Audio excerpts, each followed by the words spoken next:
On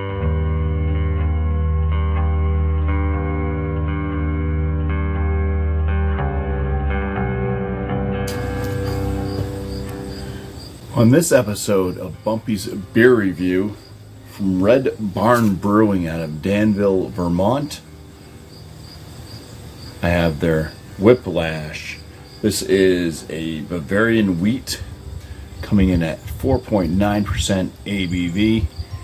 There is no canned on date that I can find. It looks like there may have been something stamped here, but I did pick this up at the brewery, and yeah, this was a brewery I'd never heard of before, and well, the group of us was John and Ellie, Tanner from East Coast LQ Reviews, Beer Man from Beer Man, and Eric over at Thomas Metal 75.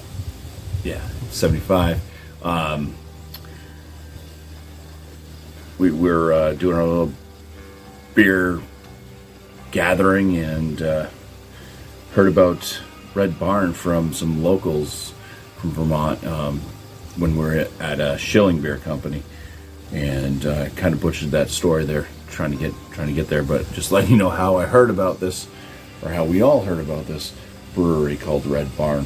So pretty fantastic spot. Went there. It was packed with people, and yeah. Pretty interesting for a brewery that never even knew existed. Let's go ahead and crack this one open, give it a pour.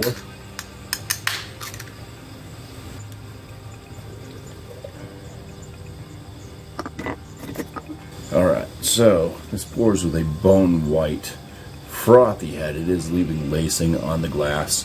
The beer color itself is a nice melted lemon lollipop yellow, and it's got a good amount of haze to it. Looking damn proper. Let's go ahead and get some aromas here from afar. Well, there is nothing from afar. Let's get closer. Alright, there you go. Yeah, so there's a little spice element to it, like herbal, spicy, kind of clovey, maybe a little lemon-esque. Could be like either like a peppercorn or like grains of paradise or something in there. For the style, I think that would be appropriate. I don't know, it's been a while since I've homebrewed, so I don't really remember how to make certain styles of beers or what goes in them. But yeah, it smells nice. You do get that kind of bready tone from the malt. The wheat is a wheat beer too, so all right. Dive on in for the first sip, so cheers. It's a wet beer, a little bit drying on the finish. It's almost like a medium body, but it does have kind of a thin wateriness to it too. Like it's super easy to drink. I was expecting this to be more like smooth on the palate, but that's fine. Carbonation is moderate. It's a bit lighter on the palate. I mean, maybe that's why I couldn't really smell it from afar either, but yeah, it's a bit lighter on the palate. It's kind of like wheat, a little bit of bread. You do get the touch of like cloviness that carries through to the finish.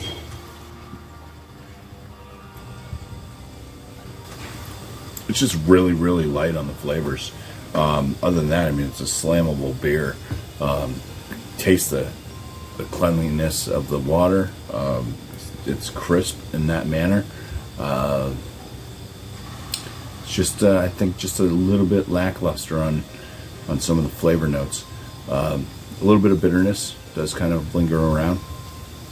Seems to be a touch, kind of citrusy and kind of earthy herbal spice.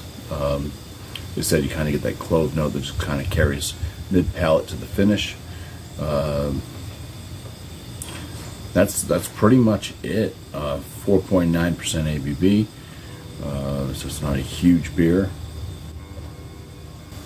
think I do get like a touch of like a kind of like a bubble gum, maybe coming from the yeast. Kind of hits in there a little bit. Yeah, where would I land this one? I mean, it's a super easy drinking Belgian wit beer. I just think that it's not as full flavor as it should be, but it's tasty and quaffable and, you know, delightful in its own right. But yeah, I think I would just place this one at the top end of good, just under very good. Yeah, that's what I have to say for the Red Barn and their Whiplash. So, cheers. Thank you all for watching.